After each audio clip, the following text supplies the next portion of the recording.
नमस्कार साथियों, स्वागत है एक बार फिर से आपका। दोस्तों, आज हम रेस्पिरेटरी पैटर्न के बारे में पढ़ेंगे और हाल ही में रेस्पिरेटरी पैटर्न से रिलेटेड काफ़ी बार एग्जाम में क्वेश्चन पूछे गए हैं और आगे भी पूछे जा सकते हैं। तो रेस्पिरेटरी पैटर्न एक एग्जाम पॉइंट ऑफ व्यू से बहुत इंपॉर्टेंट टॉपिक है, इसके बारे में आज हम पढ़ेंगे। बात करते हैं सबसे पहले यूपनिया के बारे में।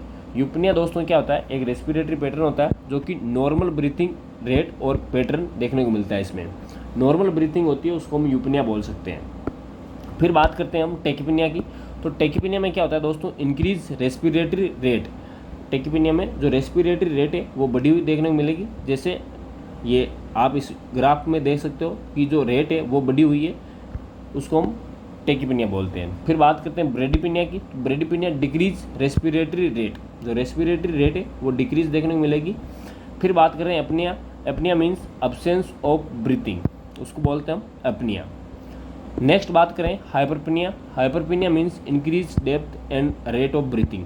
इसमें दोस्तों जो डेप्थ भी आपको बढ़ी हुई मिलेगी, साथ साथ में जो रेट ऑफ रेस्पिरेशन है वो भी बढ़ी हुई देखने को मिलेगी।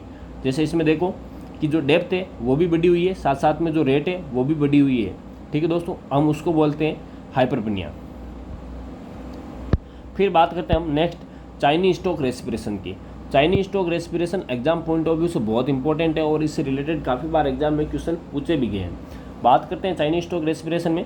तो gradual increase and decrease in respiration with period of apnoea. Means एक रेस्पिरेटरी पैटर्न रहेगा जिसमें ग्रेजुअल इंक्रीज, जो रेस्पिरेटरी डेप्थ है वो ग्रेजुअली इंक्रीज होगी, फिर एकदम सडनली डिक्रीज होगी। सडनली डिक्रीज होने के बाद में आपको एक पीरियड ऑफ अपनिया देखने को मिलेगा।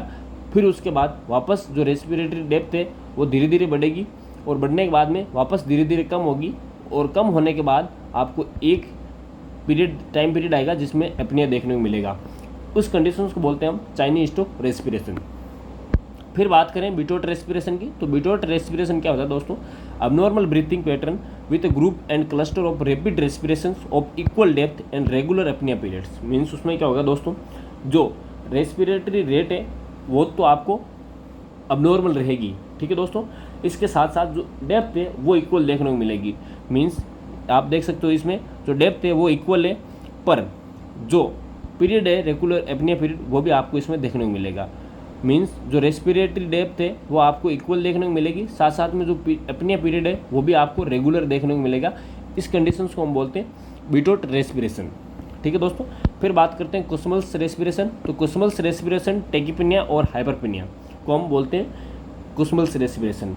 Means deep rapid laboured breathing को हम बोलते हैं कुसमल्स रेस्पिरेशन। जिस मीन्स ये आप देख सकते हो डीप रैपिड ब्रीथिंग है और लेबल्ड ब्रीथिंग भी है, उसको हम बोलते हैं कुसमल रेस्पिरेशन, ठीक है दोस्तों। कुसमल्स रेस्पिरेशन से भी रिलेटेड काफ़ी बार एग्जाम में क्वेश्चन पूछा गया है कि कुसमल्स रेस्पिरेशन कौन सी कंडीशंस में देखने को मिलती है।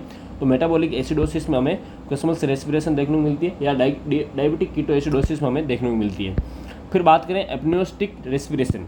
एप्नियोस्टिक रेस्पिरेशन में क्या होता है दोस्तों? Prolong inspiratory phase with prolong expiratory phase. Means इसमें जो एक्सपिरेटरी फेज है, इंस्पिरेटरी फेज है वो भी प्रोलॉन्ग रहेगा और एक्सपिरेटरी फेज है वो भी प्रोलॉन्ग देखने को मिलेगा। दोनों प्रोलॉन्ग रहेंगे, इंस्पिरेशन भी और एक्सपिरेशन भी, ठीक है दोस्तों। फिर बात करते हैं साइनिंग रेस्पिरेशन। एक साइनिंग रेस्पिरेशन पैटर्न होता है रेस्पिरेटरी का, उसके बारे में क्या दोस्तों लिखा हुआ है? A deep and prolonged audible inspirations and respiration of air especially when involuntary and expressing some emotions और फीलिंग। जैसे दोस्तों इनमें क्या होता है, जब व्यक्ति इमोशनल होता है या फिर ज़्यादा इमोशनल होने की वजह से उसको रोना आता है, फिर उसमें आप रेस्पिरेटरी पैटर्न चेंजेस देखने को मिलते हैं। क्या होता है दोस्तों इसमें? नॉर्मली जो पेशेंट है वो नॉर्मल रेस्पिरेशन लेगा। रेस्पिरेशन लेने के बाद में एक एपिसोड ऐसा देखने को मिलेगा जिसमें आपको जो डेप्थ है वो बढ़ी हुई देखने को मिलेगी, एक्स्ट्रा ऐसा एफर्ट्स देखने को मिलेगा डेप्थ में।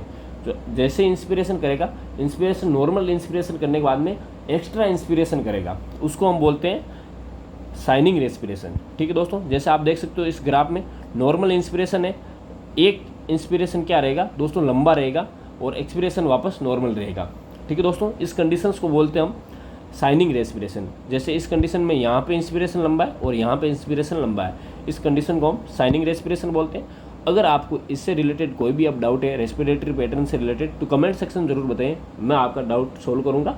Thank you very much. अगर आप हमारे यूट्यूब चैनल पर नए हैं तो चैनल को सब्सक्राइब जरूर कर लीजिएगा।